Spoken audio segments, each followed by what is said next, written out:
myself, Alfredo Kanse, Captain Smart, 62's Don Ulo, name them, everybody. We went out there to also drop our flowers. See Miss Nancy right there, and we went to drop our flowers. Efo Kwame Jakpasu of the Onia group, we went to drop our flowers for the fallen heroes.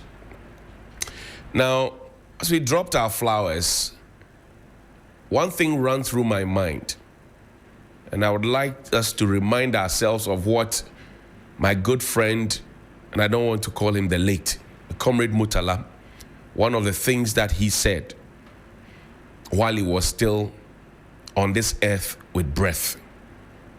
Listen and watch. I want you to listen and watch carefully and think on his words deeply. If you're serving in public office, or if you're an appointee, or you find yourself in the public eye, and there are many pictures, so just keep rotating the pictures. You are in the public service, you find yourself in the public eye, and you have something to do with the people's purse.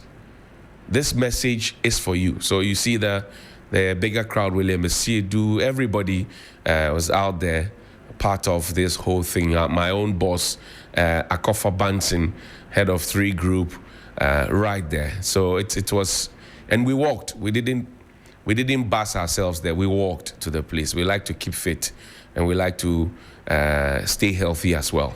But listen to what my good friend said before he left this earthly plane. Listen. If you are an MP, wallahi, and you take a dime on that constituency and chop it, on the day of judgment, you will account to the people. You will. And that is one thing many politicians are not aware of. If you take a dime that belongs to the state or the constituency, on the day of judgment, you will account to every single individual who lives in that country or who lives in that constituency. Will you be able to justify this in the sight of Allah? Will you be able to do that? The challenges confronting us in this country is corruption. The challenges. I'm not a saint, but at least you do your possible best to avoid it. I don't have money. What I have, what I get is my salary. Sunrise and wallahi, not a dime of Tamale Central has ever touched my tongue or bought a book for my son or my daughter, because I know that I will account for it. And our society today, if you don't have money, you have no value in our society. The moment you are given appointment, your family thinks that their lives have changed. The moment you have a small opportunity, people think that you must provide. If you don't have, they disrespect you. And that has pushed several politicians to engage in corruption. That pushes people. And I am particularly worried. I am worried for myself as a Muslim. And I'm worried because which have I spent that I didn't need to spend? Which have I spent inadvertently or unknowingly that I shall account for it? That should be a profound worry. That should be a worry to everybody. But we don't seem to care. They don't respect you. Even your colleagues won't value you because they think that you don't have the money they have in this country. There are politicians who could not even rent a room. And then they are busy putting up skyscrapers.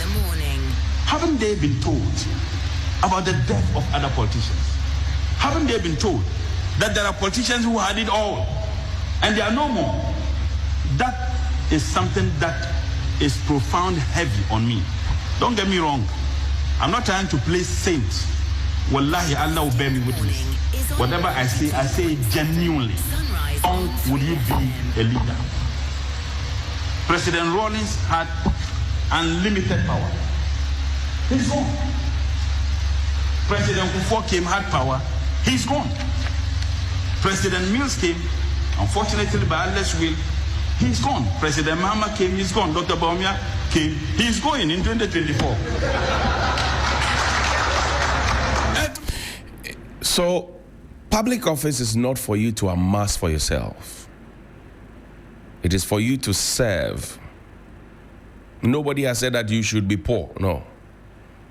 But public office is supposed to make you serve. And then there are also party fanatics who would not allow the people who have been appointed to serve.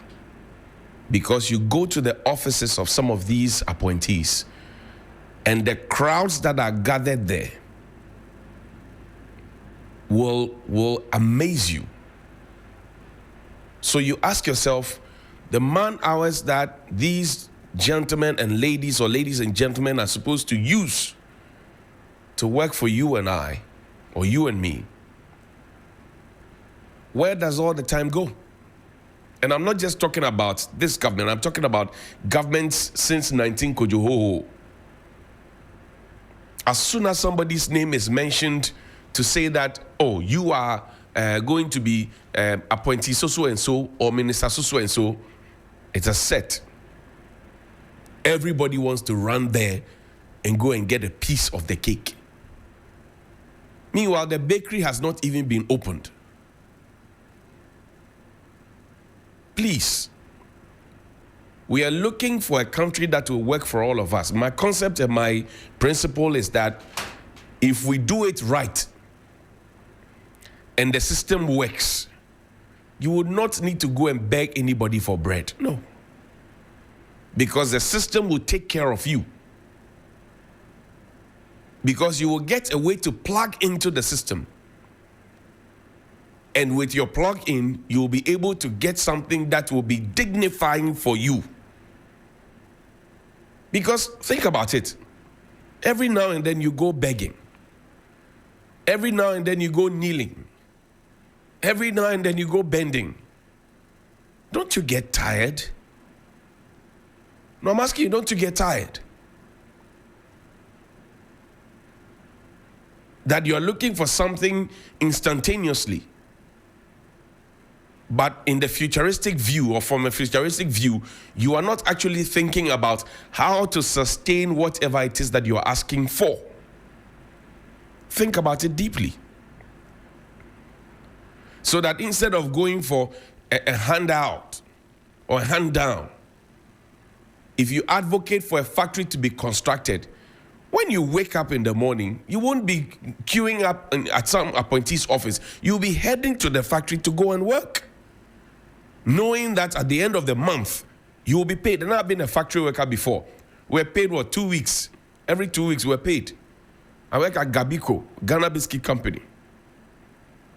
Every 2 weeks, you will be paid your money as a casual worker. But there was something that even at that young age, it's about 19 or so, at that young age, I appreciated hard work. I'm going back to the hard work conversation. Hard work. That's why I keep telling my younger brothers and sisters, my contemporaries, hard work never killed anybody, and there's dignity in hard work. There is dignity in hard work. Maybe I have too many older friends, but when they talk to you about how hard they worked, how well they worked, and they look back and they feel the nostalgia and they feel a certain sense of pride, and they can say that I worked hard to buy this, I worked hard to build this, I worked hard to take my children to school, I worked hard to do this. They feel a sense of pride. We are cutting corners. We are doing Yahoo. We are going to juju men. We are duping people. We are borrowing things to live a fake life. How did we become that kind of society? How? How did we become that kind of society? You're a young girl in the university. You are 18 years old, or maybe 19. Your father and your mother live in a rented apartment where when you vacate, you go and put your mattress in the hall and sleep.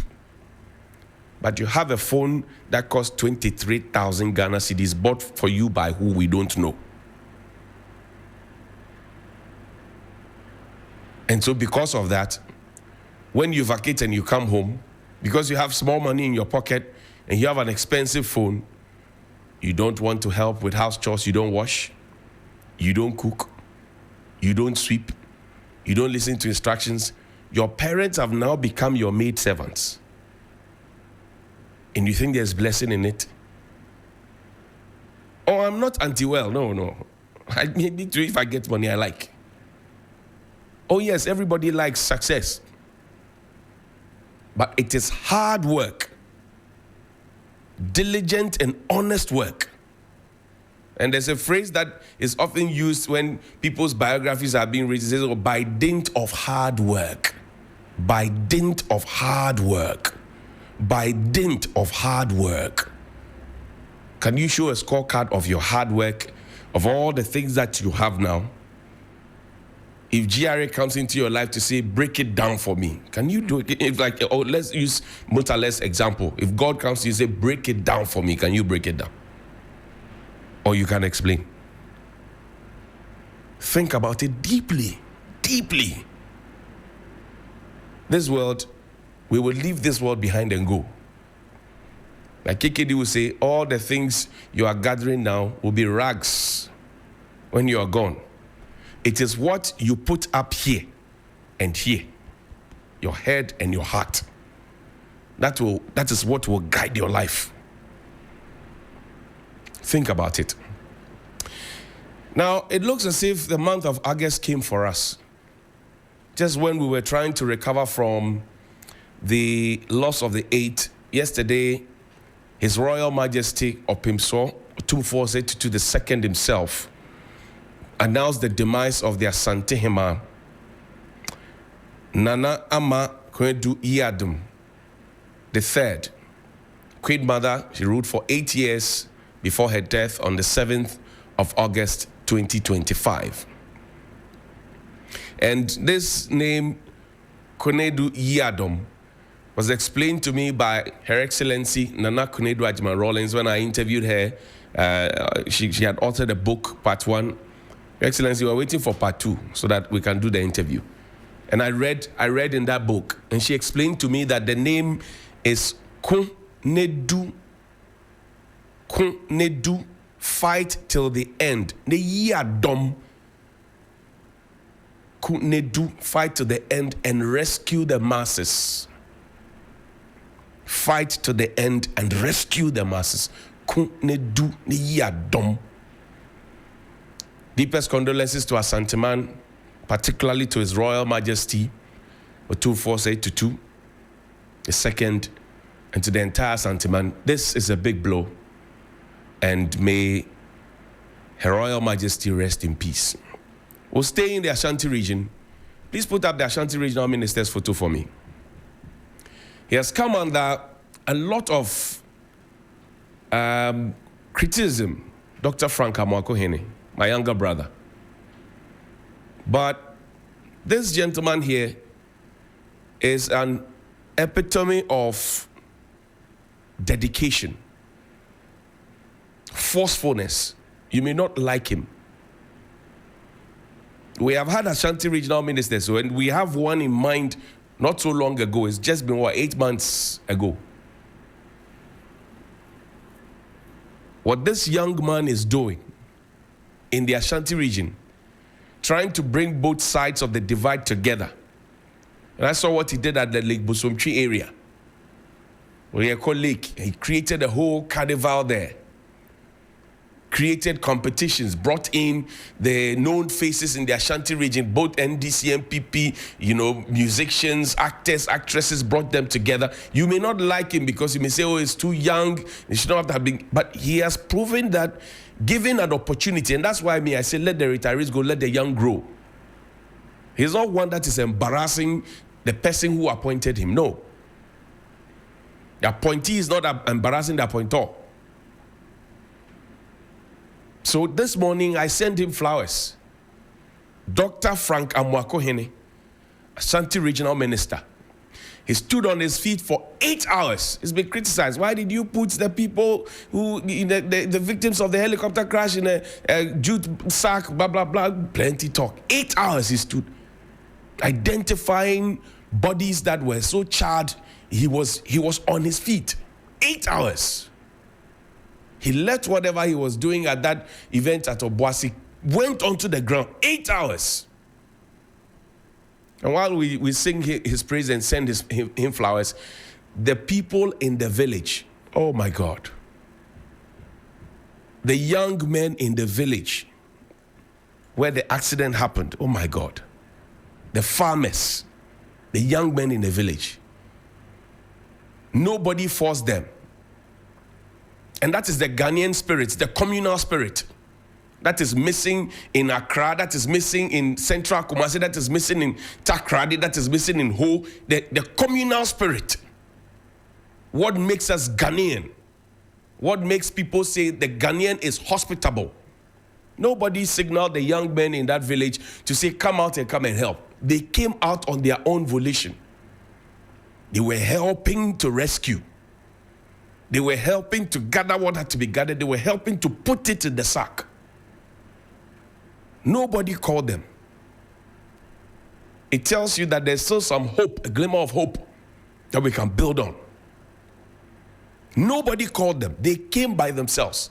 So once we celebrate the Ashanti Regional Minister, we have to celebrate them as well, the chiefs and elders and the people, for having that sense and heart of humanity. And it's missing in many of us.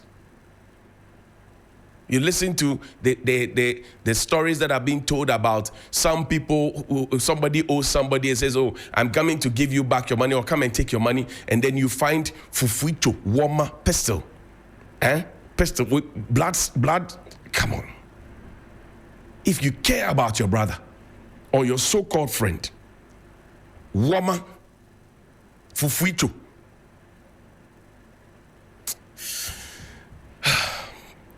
Let's wrap up.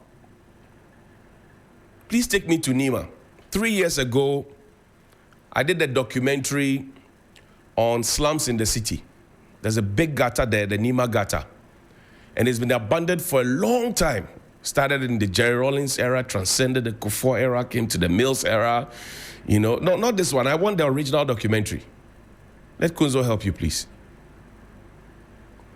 So it transcended. And I wanted to play back part of the documentary for you. Please call Kunzo for me and let him show you.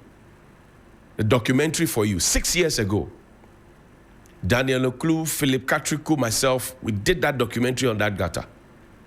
It had been abandoned for maybe 20, 25 years. But 6 years ago, we did a documentary. Listen to the lady. No,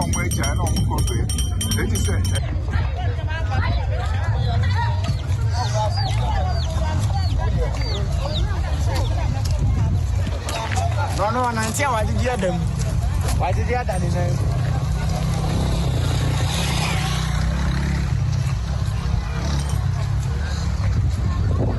The contractor is back on site. This was abandoned. This project was abandoned. And if you know the Nima area, please, in fact, take us back to 6 years ago so we can get the perspective properly. The contractor is back on site. The people are happy about it, but for all the 6 years, they were abandoned. For 8 years, let me put it that way.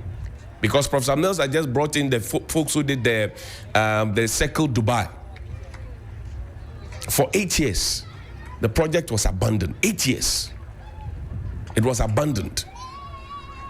8 years. Is the documentary ready, please? 8 years. It was abandoned. And I will show you how it looked like, because 6 years ago, I climbed into the gutter.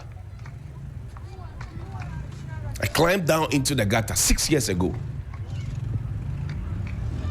These people, they pay taxes too. These children deserve a life. They deserve better.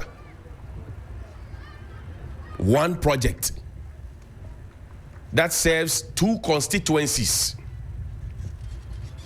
or 2 municipal assemblies, Ayaso West, Ayaso East.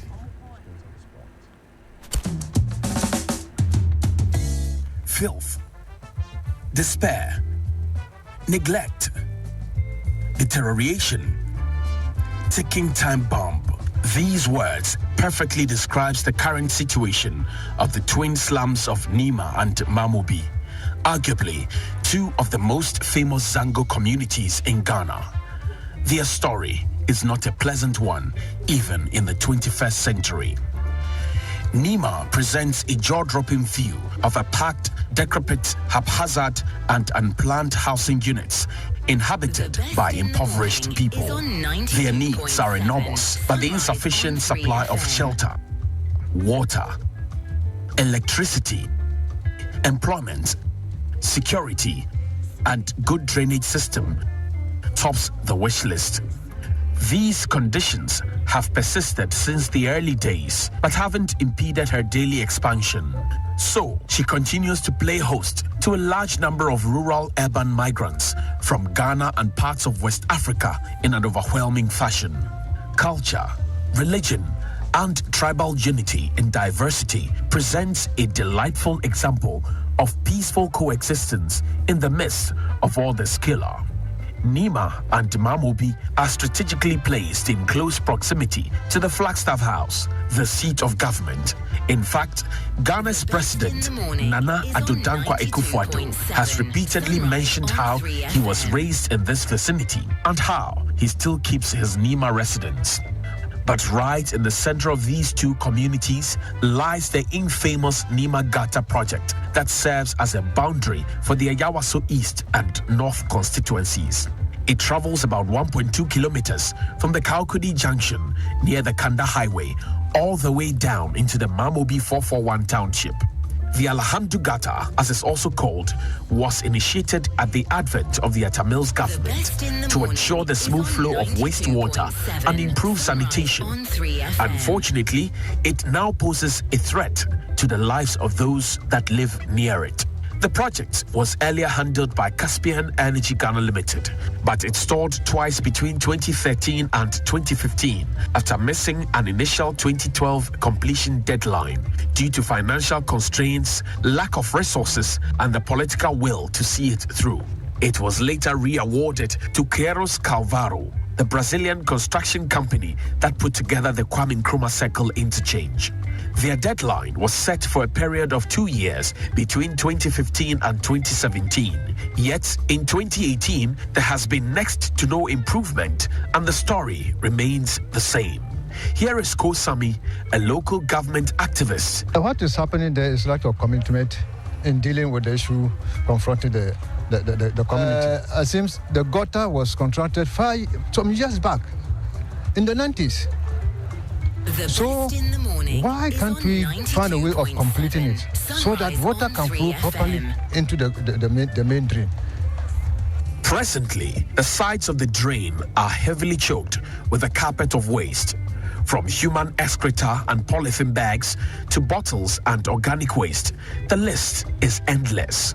In addition to wastewater from the households that meander through the alleyways to the end of the abandoned project, growing from stagnant to gaping stench and serving as a fertile breeding ground for mosquitoes, rodents, and cockroaches, the health implications need no explanation. There are also reported cases of homes being ruined by the floods. Structures built along the now uncompleted drain are suffering from cracks and are on the verge of collapse as erosion is gradually eating away the foundation of their shelter. Some residents have abandoned their homes for their own safety, but others remain adamant, determined to stay on. They toss in refuse behind their homes to fight erosion, which seems to be winning against their homes hanging on the balance. Children and adults use this abandoned project as a walkway to and from work and school. Particularly, the children find pleasure in watching cattle, sheep, and goats reared on the sides in makeshift pens and ranches. With the livestock having a field day and feeding on just anything, the children run their own commentary over the Food and Drug Authority's silence to make the pastime worth the while. The Community Connect team was told how children have often fallen into the drain and gotten badly injured. Mazu is brother to Sunday, who lost his life after falling into the Alhamdu Gata. He explains. He died in the gutter. He was walking on the gutter when he suddenly fell inside and he broke the leg. Before we got him, we took him to the hospital and we lost him. Business is booming on the Nima Gata. Brisk business obtains despite the gaping stench. The plot thickens as food and other commodities are served on the platform of filth with careless abandon. Rakia sells a popular delicacy, cocoa and kose. She shares the rationale behind this idea. Previously, this place did not look presentable to me for a food joint, but the boys that hang out around here mounted pressure on me to start this business so they can buy some. Initially, I did not feel comfortable selling food here, but now I have gotten used to the smell and danger. They buy from me, and some residents also patronize my eatery. I use mosquito coil to ward off flies and other insects. With the predictions of heavy rains by the Ghana Meteorological Agency, residents now fear for their lives and property due to the fact that even well-thought-out communities are not spared the wrath of the rains. Maestro claims the first phase of the Mamobi drain was completed by the State Construction Company in 1999. However, the second phase, which traveled from Kaukudi Junction to Mamobi Bridge, seems to be going nowhere. It appears that Mamobi and Nima are sitting on a ticking time bomb. This is so because, after many years of sadness and doubt, the promises from officialdom to complete the project has just been nothing but words, making the lines of hope badly blurred. T is believing. Today, the media general is here, the community connect is here. Johnny, I salute you. The whole world have to see this thing so that we are saying that the life of people of Mamobi Nima is very important. If they don't do this thing and if it rains in the midnight, what will happen? People will not like it. In 2013, some angry youth of the area issued an ultimatum to the government of the day to either complete the project and wipe away their symbol of disgrace or face multiple demonstrations. That, indeed, yielded close to nothing. It is true that water is a prized commodity, but must it be fetched from any source despite the consequences? But when a burst pipe profusely wastes clean, potable water, it becomes very worrying and the questions start popping up in your mind. And if indeed cleanliness is really next to godliness, as they say, will God like to dwell in this mess at Nima and Mamobi? The best in the morning. This is the lowest point of a project that raised the hopes of the people of Mamobi and Nima so high. And with the rains fast approaching, their physical and medical threats heighten. Who do they look up to? What could they possibly hope for? And who do they turn to for help? Who will fix this mess here at Nima and Mamobi? For Community Connect, this is Johnnie Hughes reporting from Nima and Mamobi. Here ends our sermon.